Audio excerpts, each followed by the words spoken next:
La vérité, Noémie, c'est que Laure adore les peluches et qu'elle vous a acheté une peluche et que de plus en plus d'adultes, d'ailleurs, Ça me rend mal à l'aise. c'est de plus en plus d'adultes dopent le marché des peluches. Hein. C'est exactement ça. Je suis sûre que vous allez craquer vous aussi. Alors, regardez. Non. Oh non. Non, mais ça, c'est pour les adultes, vraiment, Noémie. Vous avez un bisounours rose avec un arc-en-ciel sur le ventre. C'est vraiment pour les adultes. Alors, celui-ci, c'est tout câlin. Donc, c'est la gamme bisounours chez Piou Piou et Merveille. Et donc, vous dormez avec. Non. Chez Piou Piou et Merveille. Pas moi, mais beaucoup d'adultes. Ça cartonne chez les adultes et ça représente 50% des ventes. Mais ils font quoi? Ils dorment avec? Bah, ils vont pas bien. Ils vont pas bien. Voilà, ça ou c'est comme un ami qu'ils ont chez eux. Alors, comment on l'explique? Il y a aussi le côté nostalgique. Ça, ce sont les bisounours. C'est ça. C'est bisounours qui est apparu dès les années 80, d'abord sous forme de carte postale, puis ensuite sous forme de jouets. Et au milieu des années 80, le Club Dorothée. J'y viens. 40 millions de bisounours ont été vendus. Et justement, c'est ce que tu dis, Christophe. On les a vus après dans les dessins animés, les séries télé.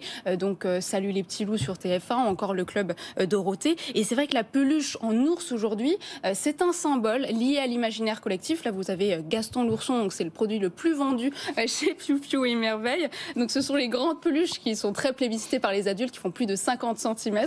Ça représente 25% des ventes aujourd'hui. C'était seulement 12% avant la période du Covid. Et c'est vrai qu'il y a un côté doudou, un côté réconfortant. Et c'est Boris Cyrulnik qui l'explique le mieux. C'est vraiment un objet transgénérationnel, transitionnel, qui permet à l'enfant d'acquérir plus d'autonomie et aussi de le rendre capable de se réconforter. Ils boivent au biberon également et on les couche dans des petits lits. J'ai pas autant d'informations, mais c'est vrai qu'il y a un côté régressif, donc une envie de retourner en enfant. C'est régressif parce que transgénérationnel, c'est quand même un truc pour les enfants. Quoi. Mais vous qui aimez les collections, c'est aussi un côté. Oui, c'est ça. Ça, d'accord. Oui, c'est exactement ça. C'est une tendance aussi très marquée aux États-Unis. La marque Squishmallows, qui est très connue pour ses peluches en forme d'œuf. Alors, ce sont les objets les plus vendus aux États-Unis et au Canada. La marque a de véritables fans parmi les adultes. Il y en a qui en possèdent plus de 400. Donc, c'est aussi un objet de collection. Parmi les autres marques très populaires, on peut aussi citer Jellycats. Alors, ce sont ce qu'on appelle les kidultes dans l'industrie du jouet qui vont collectionner des peluches, mais ça peut être aussi des Legos. Non, mais les gens vont pas bien, Noémie, c'est pour ça. Les gens vont pas bien. C'est ça la raison. C'est quoi? C'est la solitude? C'est la solitude. C'est pour vaincre la solitude, réduire aussi l'anxiété. C'est une tendance que les enseignes, elles constatent depuis la pandémie et qui perdure aujourd'hui.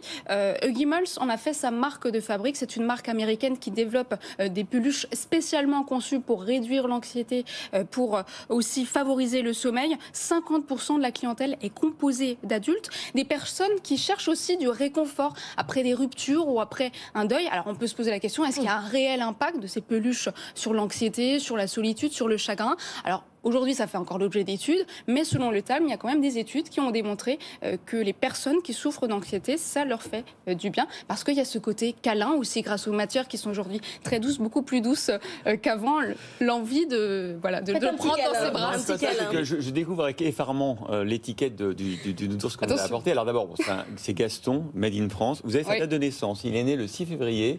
Et si tu choisis d'être mon ami, en retour, je te protégerai, je veillerai sur toi comme un frère, et je serai toujours à ton écoute. Voilà. Gaston, il va veiller sur vous. Nous sommes fichus. Non, mais c'est marrant, ça va même plus loin, parce que c'était au CES de Las Vegas, il y avait des peluches, mais avec un cœur qui bat, vous savez.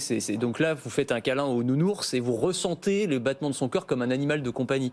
Donc, au Japon, notamment. Hein. Oui, absolument, mais ça va loin. Écoutez, merci Noémie.